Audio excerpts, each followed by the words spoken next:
Hello folks, I'm Scott Napier, I'm Lauren Price Napier. and we're here at Banjothon Loarfest 2023 doing some interviews, and we have with us a special guest, Mike Bostic.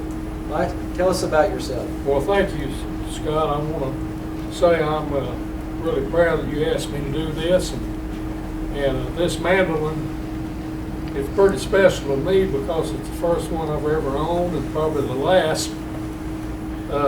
I got it in 2014, and it's signed by Loar. It's an F-5, March 31st, 1924, and it's about the 10th one signed in that batch.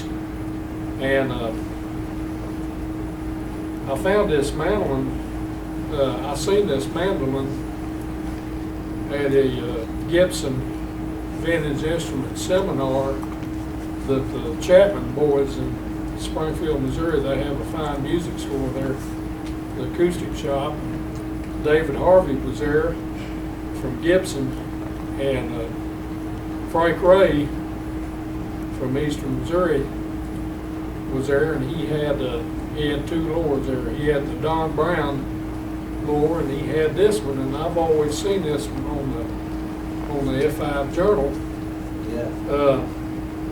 Because it does have the rhinestones, and This is known as the Toro. yeah, mandolin, right? this is Yes. the HF Toro mandolin, and he was a vaudeville entertainer in the 20s, and he had an F4 that had rhinestones all over the body, up on the peg head, up on the side. It had over 100 rhinestones in it, and he ordered this mandolin brand new from Gibson, and he had them to put the 19 rhinestones in the headstock. So that's Yeah. original to the mandolin. Yeah, that is original from the factory like that. One of a kind.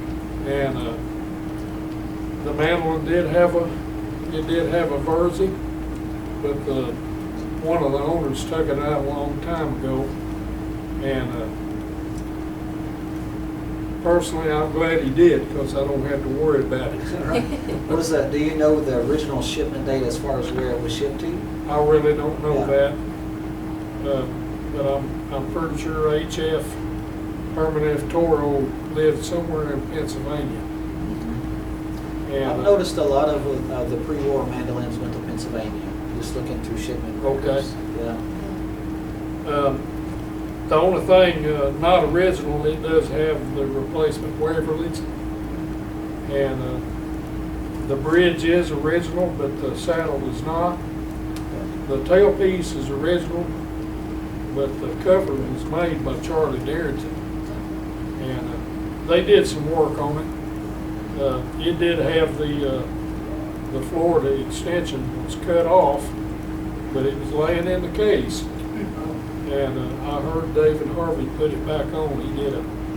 He did a real good job. I would have never known that by looking at Yeah. it. And it's the original piece. That's great. Right. Yes. You can see the seam. There's a fine Oh, line well, between yeah. collectors and players, and sometimes the player gets to be one of the owners. So, Yeah. you know, I'm all for the restoration, but at the same time, if it's a working tool, things like the tuners will Oh, yeah. wear out eventually, and they Yeah. need to be replaced if you're going If you're going to use it, They're use meant it. to be played. So Yeah. how about playing us something? Okay, let's do a little bit of Ebenezer. Okay.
job, Mike Bostic, and thank you. And Thank will you. join us next year at Banjothon Loarfest.